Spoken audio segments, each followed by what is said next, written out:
موت جو ہے وہ اسلامی عقیدے میں ایک حقیقت اور دنیا کی فانی زندگی کا اختتام ہے۔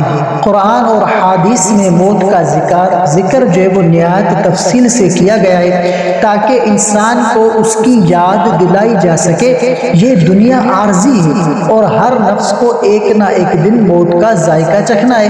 موت کے حوالے سے قرآن اور حدیث میں مختلف قصے اور واقعات موجود ہیں جو موت کی حقیقت، اس کی تیاری اور اس کے بعد کی زندگی کو سمجھنے میں مدد دیتی ہے۔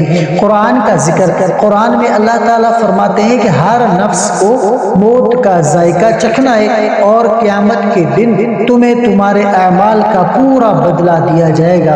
یہ آیت ہمیں اس حقیقت کی یاد دہانی کراتی ہے کہ دنیا کی زندگی عارضی ہے اور آخرت کی تیاری ضروری ہے۔ حضرت اسرائیل علیہ السلام کو موت کا فرشتہ مقرر کیا گیا جن کا کام لوگوں کی روحیں قبض کرنا ہے۔ ایک قصہ کے مطابق حضرت ابراہیم علیہ السلام نے حضرت اسرائیل سے پوچھا کہ وہ کسی کی روح قبض کرتے وقت جو ہے وہ کیسا محسوس کرتے ہیں۔ حضرت اسرائیل نے جواب دیا کہ مومن کی روح کو قبض کرتے وقت جو ہے وہ میرے لیے یہ ایسے ہوتا ہے جیسے نرم اون کو ریشم سے نکالنا، اور کافر کی روح کو قبض کرتے وقت یہ ایسے ہوتا ہے جیسے کانٹوں بھرے درخت کو ریشم میں لپیٹ کر کھینچنا۔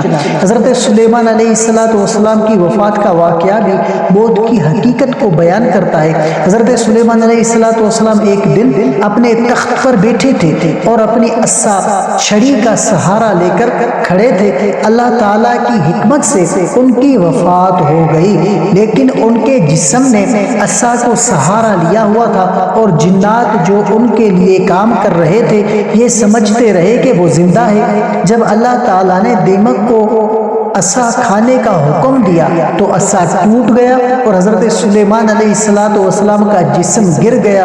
تب جنات کو معلوم ہوا کہ حضرت سلیمان علیہ السلام کی وفات ہو چکی ہے۔ موت کا سب سے بڑا پیغام یہ ہے کہ انسان کو دنیا میں اپنے اعمال کی فکر کرنی چاہیے اور آخرت کی تیاری کرنی چاہیے۔ نبی کریم صلی اللہ علیہ وآلہ وسلم نے فرمایا کہ عقل مند وہ ہے جو اپنی موت کو ہمیشہ یاد رکھے اور آخرت کی تیاری کرے۔